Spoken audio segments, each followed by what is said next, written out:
Welcome to Ruby's Ask Me Anything office hours. My name is Dan Marek. I'm the Director of Plant-Based Culinary and Development for Ruby. Each week, we host this event to answer different questions from our students. Everything culinary related, of course, where you basically have the opportunity to come in, and in that little box you see to the right-hand side on the Ruby platform, you can add your question, hit add, and it will be moderated by our staff to make sure that it's appropriate. Because I'm primarily plant-based. That's the most of my knowledge in there. So we usually try to keep it to that as well. After you hit the add button, it'll actually show up in the queue on the right-hand side. And that list of questions is the one that we'll be going through today. You can always hit the heart icon to be able to move that further on to the top. If for some reason you're watching this afterward, maybe on our YouTube platform, you can always look for the recorded live event, or you can hit the search icon on the Ruby platform to find answers to other questions as well. So let's dig right in here. Debbie is our first question. Is there specific information on how to cook tofu in the Forks Over Knives course? Many plant-based recipes use tofu, and I'm spectacularly unsuccessful at cooking it and making it taste edible. Yeah, so Debbie, there are a few different examples of how to cook tofu in the Forks Over Knives course, and specifically, we do a baking one. We do one how to do a dessert out of it as well, and you'll see it kind of riddled throughout the entire course as well.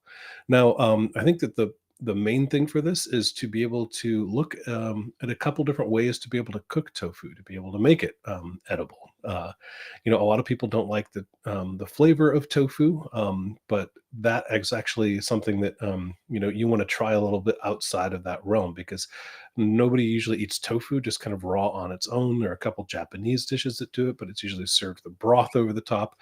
The great thing about tofu is it absorbs flavor a lot. So you can add all kinds of different flavors, marinades, and stuff like that to be able to make it taste all kinds of different ways.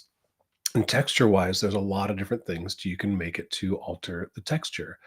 Just in itself, when you're buying it from the store, you can buy a silken variety, which is very, very, like if you tried to hold it in your hand, it would almost fall through your fingers, to a firm or extra firm that are very firm indeed. You can actually just take a regular firm one and put it in the freezer, and then after you take it out, it'll act a little bit differently, where you can almost pull it apart, almost like chicken or something like that as well too. Now, there are all kinds of different ways to cook it. One of our favorites is definitely baking it. I personally do it myself, baking very regularly for my family. We enjoy it in all kinds of different ways. You can also do a saute on it as well. But specifically in the Forks Over Knives, we do show you a couple different versions of how to be able to use tofu to make it quite edible and enjoyable. Hope that helps, Debbie. Mark. Hi, Chef. I'm thinking of buying a stainless steel pan to replace the non-stick that I usually use for sauteing veggies.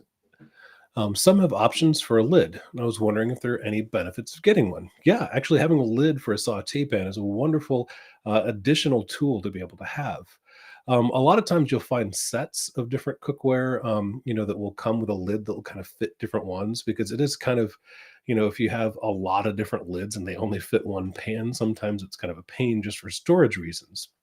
So sometimes it's really good to be able to get the set, so you can get a pan lid that'll fit a bunch of different things, and you can use it, needingly, or as you need.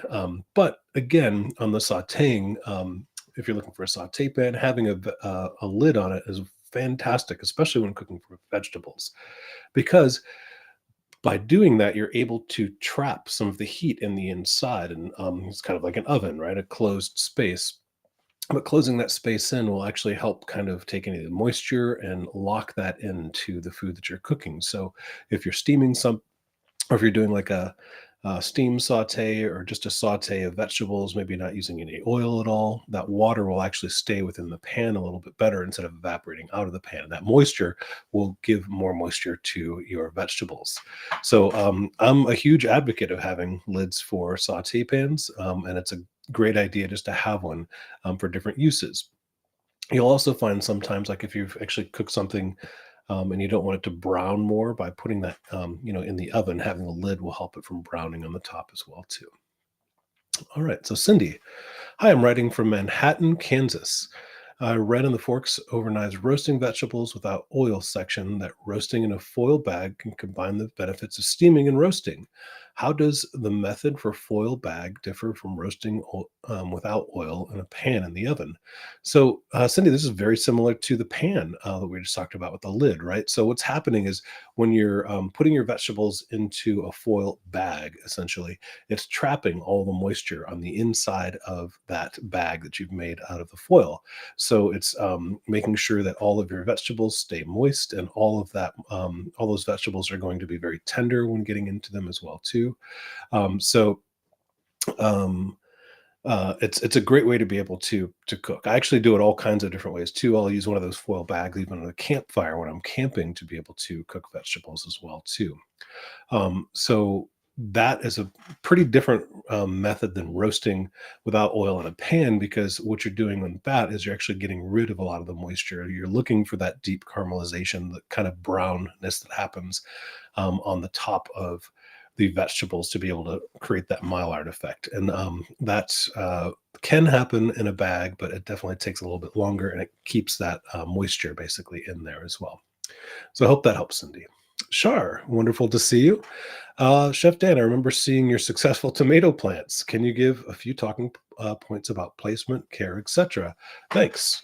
Great. Yeah, I actually just put my tomato plants in this weekend, Shar. So very happy to be able to have them in there. And I definitely enjoy gardening. I think as somebody as a home cook or a professional, I think it's a wonderful thing to be able to have a garden of some sort so you can get your produce as fresh as possible. You know exactly where they came from and what they were treated with as well, too. So, for let's see, for placement, I typically am going to put them about a foot and a half away from each other, and I usually put a tomato cage over the top of them too, even when they're young, just because the tomatoes are going to grow up through them. I also put a couple posts on either side of my tomato cages, and I have them kind of lined up in a row. So I can put string across the very top of them, and these are like 8-foot poles.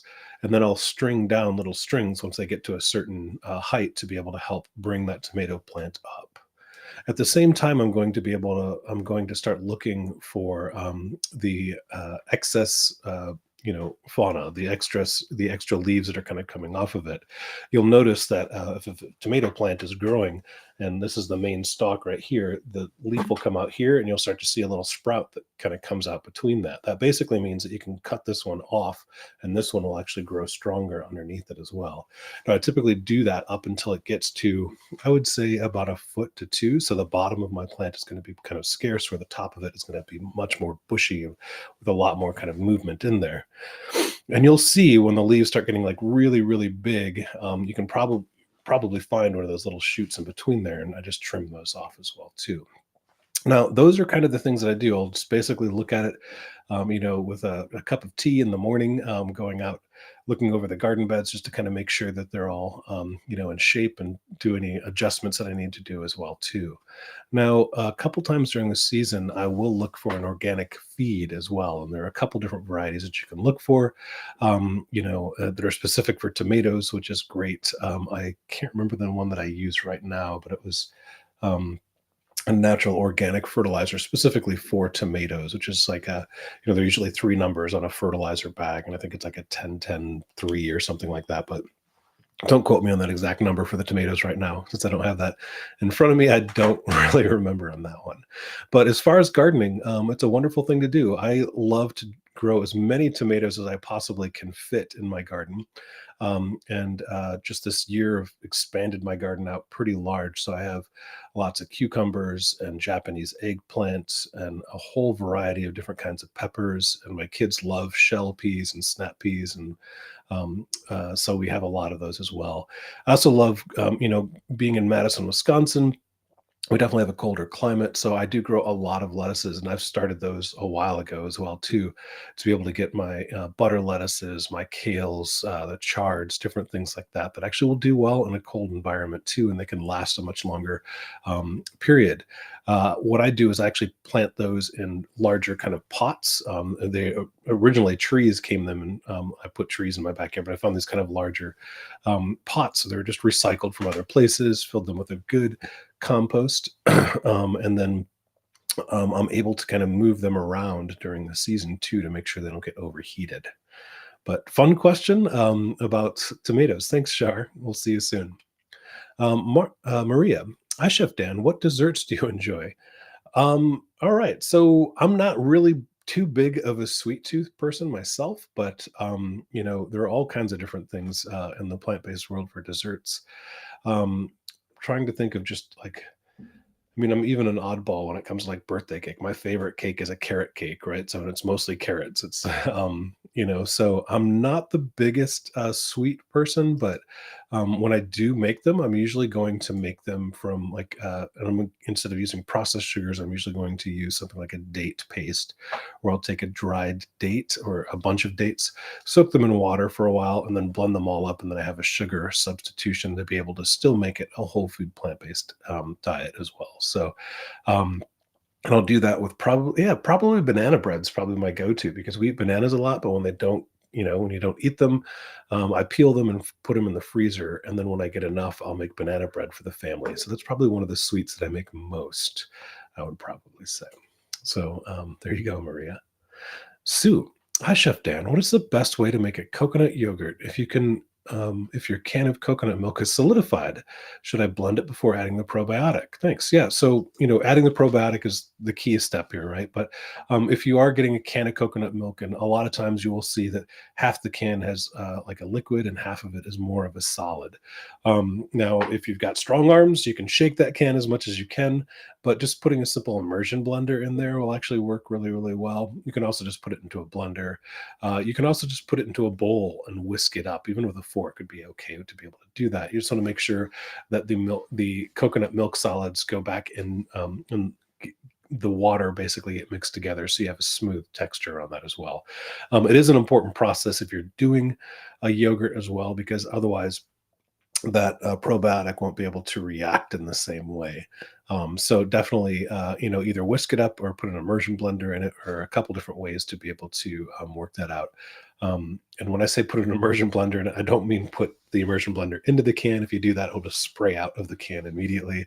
So definitely transfer it into another bowl before doing that as well, or a blender, whatever kind of works for you. But yeah, hope that helps, Sue.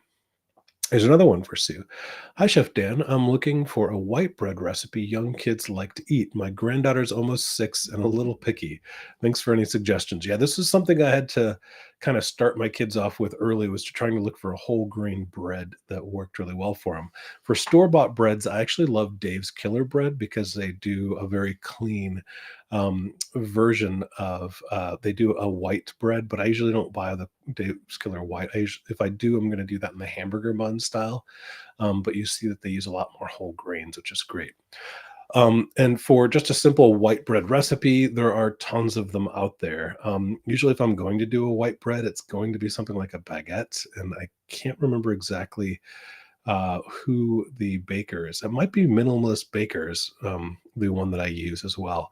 I'm also a big fan of Peter Reinhardt stuff. He does a lot of sourdough stuff too. So, giving you an exact recipe, I can't do right now. I know that we do a couple through our baking and pastry courses as well too. So if you're interested in doing a little bit more baking on the baking and pastry side, we have a wonderful set of classes that were developed by the French pastry school that you can enroll in as well too. So if you want to get a wide variety of knowledge, it's a wonderful way to be able to do it.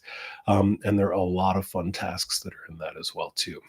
But as far as the just standard white bread, I don't have an exact recipe to point you to, but some of my favorites are definitely the Minimalist Baker and Peter Reinhardt when looking in those categories. Angela, when making a protein swap to tofu from any animal protein, is a swap a 1-to-1 ratio? No, Angela, it's actually not, because a 1-to-1 ratio it's a little tough for those. So if you're saying like a piece of steak or like a cut of like again, vegetarian, so like having I don't know, a T-bone or something like that. If you were just put like a slice of steak tofu out, it's definitely not going to be the same thing. And part of that is because the textures are going to be completely different as well too, right? So Depending on the animal protein you're trying to replace, you might not want to do tofu in particular. If you're doing something like chicken, that might work. If you're doing something like that, it might. But if you're doing maybe like a shredded chicken, you might want to look at something like an oyster mushroom, where you shred the oyster mushroom, or something like jackfruit. Again, shredding that jackfruit kind of gives that same kind of texture, and you can add the flavor profiles to those. In those scenarios, if you have shredded mushroom or shredded um, jackfruit and it's cooked in the same way as you would do the chicken, that can be a 1-to-1 ratio. But if it's to be like a steak or something like that, maybe not as much. You also want to think about something like seitan, right, for a steak, which is like made out of vital wheat gluten. But that's not something, I mean, not normally where people just eat an entire, steak of wheat gluten at the same time. So you just kind of have to switch that out depending on what you're trying to replace. And definitely, if you have more questions about that, specifics would probably help a little bit. So if you're like, I'm looking to replace this animal protein, what should I do it with? Definitely write back in, even on this comment, you can do it, or catch us on our next Ask Me Anything, and I will gladly help you to be able to convert an animal protein into a plant-based version as well. Randy, can you go over the difference with olive oil and vegetable oil when using to cook vegetables sparingly? Yeah, so the main difference between both of those is olive oil is specifically pressed out of olives. Vegetable oil can be used from a lot of different things. A lot of times it's, out of a certain seed, pressed out of it. But the biggest difference you're going to see here is the temperature that you can cook with them all. Olive oil has a much lower heat ratio than a vegetable oil does typically. Now, that vegetable oil is also a general term, right? So there could be oils within vegetable oil that don't have a high heat tempering. So you definitely want to watch out for that. I typically use an avocado oil if I'm going to be cooking with oil as well. It does have a higher heat index, which is great. It doesn't have a huge amount of flavor for it. If I'm going to be using olive oil, it's typically at the end of cooking a dish that I'm going to be using an olive oil, just because most people like the flavor of olive oil, and that flavor tends to cook off when you're actually cooking with it. So if you add a little bit at the end of it, you'll actually get the flavor of olive oil versus actually what you're trying to. Usually people are using the oils as a non-stick kind of a surface as well too. So biggest difference that I can tell you is one is a very specific kind of an oil, one is a general term, but basic difference is one has a lower heat index and one has a higher heat index. Mark, can you share any ideas on how to make more flavored beans, lentils, quinoa, and tofu to have as staples during the week without using oils and other saturated fat and sugar dense ingredients to do so? Yeah. So I do this all the time. And I think that one of your best things that you can do for yourself in this category, Mark, is to experiment a lot. Grab ideas from all over the place. I will make a kind of a Cuban style bean where I'll cook down, maybe some onions and some black beans, and put in some, like, I might even do like some Creole spices or something into that as well. But, kind of diversify out. So you can go with a kind of a standard, kind of a Mexican, Latin American style bean where you're using cumin and maybe a chili powder in those beans with the onions. And that's great. You could go a whole different direction and add a whole other set of flavor profiles to that too. So if you're going with something like rosemary and oregano, you can make it more of a Greek influenced, right? And a little bit of lemon juice over the top. The same with the lentils. The lentils can be diversified in all kinds of different ways, which is fantastic to see. You can cook lentils down into like a dal, so a very simple kind of an Indian dish, or you could soak them and blend them up and make them into like flatbread, which is fantastic. All those things are, not using any oils or saturated fats in them as well too. Quinoa and tofu, again, in the same kind of area.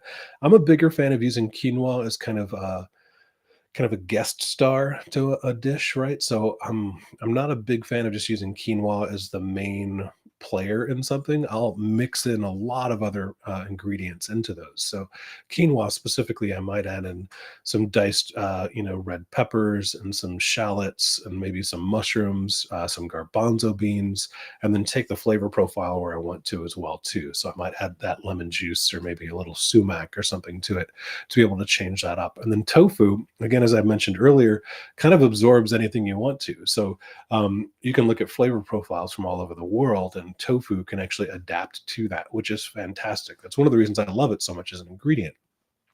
I don't eat it daily or anything. In fact, we don't eat it, we probably eat it twice a week at most or something like that. But I love the diversity of it, to be able to have it in different forms, different textures, and different flavor profiles at the same way. So I think the best answer for you, Mark, is to experiment a little bit. You can get out cookbooks that you've had from before you went whole food plant based as well too, and get the ideas out of those to be able to look at them. I can't tell you how many times or how many cookbooks that I own that aren't plant based, but I love to be able to look through them to be able to get the ideas of flavor profiles and recreate those in a plant based way. I just did that the other day with birria tacos, which is typically made with either goat or beef, and then a mole, kind of a thing.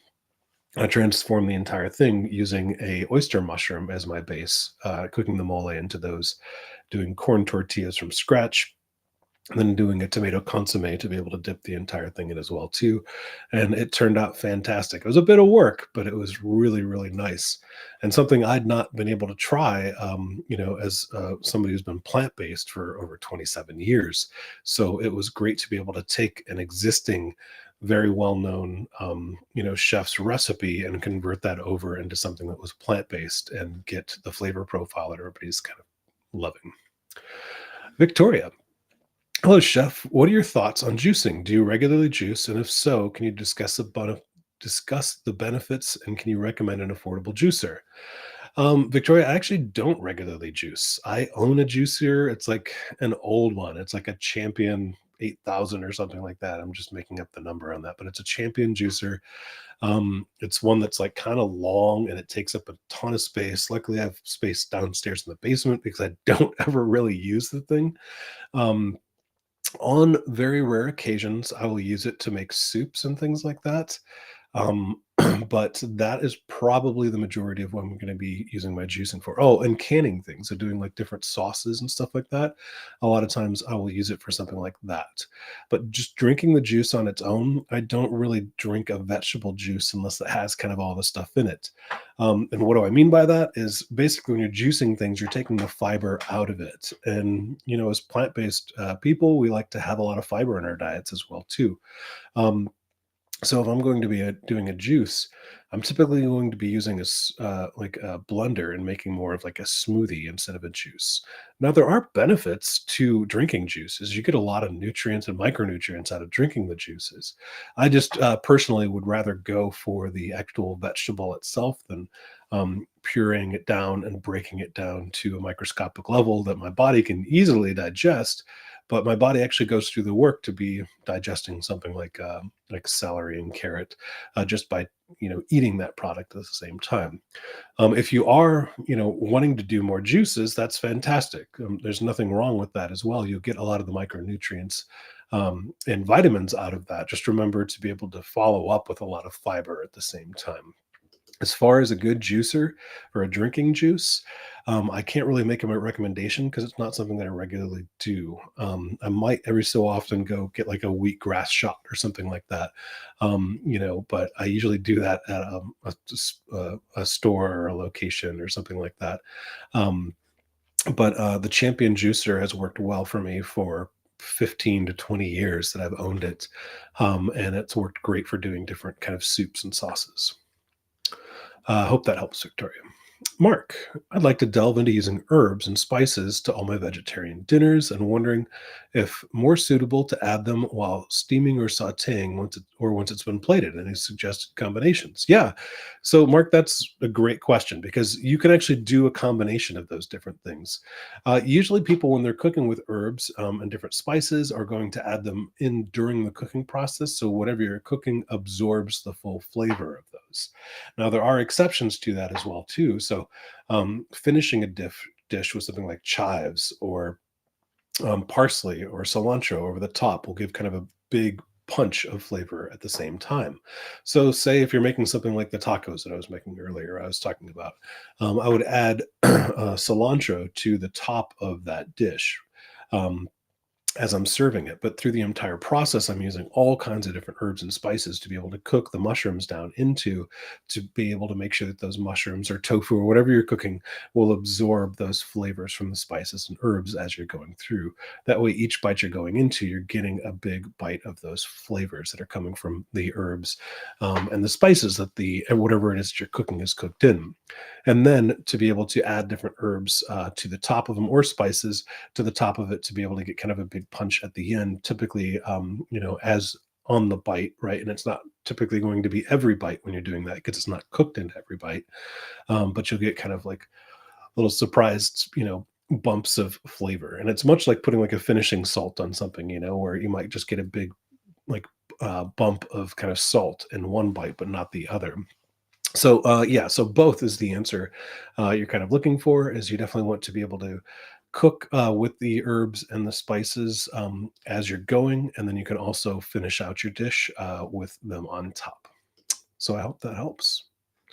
Well, great. It looks like we've come to the end of our session quite quickly today.